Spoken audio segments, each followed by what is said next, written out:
What's going on, guys? My name is Jeffries. This is Flame 2025, and I am going to be teaching you guys a fun little funky variation to a 3-pedal extension, and it looks a little something like this. First things first, obviously the prerequisite is going to be a 3-pedal extension. The thing is, we're going to be splitting that off at the 12 o'clock mark right above our heads. First things first, flower pedal 1, my left hand is just extended. My right hand is going to be driving forward into that position, thumb down, flower pedal 1. The hand that's closest to my body is always going to be tracing the other hoop, which is creating the 3 pedals. So we're going to just release and shoot the hoop up at 12 o'clock. My left hand is going to follow through, just like you would with a 3-pedal extension.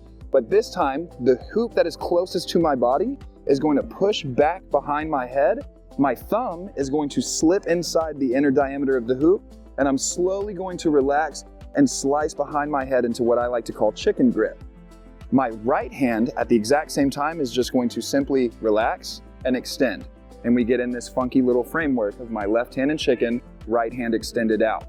There's 2 things that are going to be happening here. My left hand is going to be doing a half fold, 2 coin spins to thumb down, while my right hand is doing just a simple head trace fold around my right hand.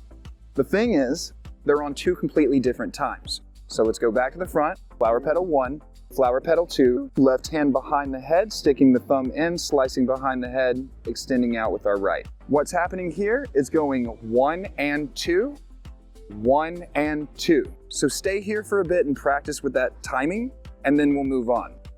From there, once we got that timing correct, what's happening is both hoops are coming into the center, sternum to navel, sternum to navel.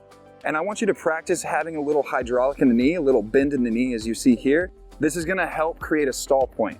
As the hoops both come down, I want you to think about lifting up from your knees with that hydraulic and creating a stall point. Stay here for a second and just do this nice little hand switch that you see happening. This is going to help when you start to get this practice down, begin to extend out. From there, my right hand is going to slice through, collect my left, and we're done. I hope you guys enjoyed. Happy hooping and much love. Thank y'all.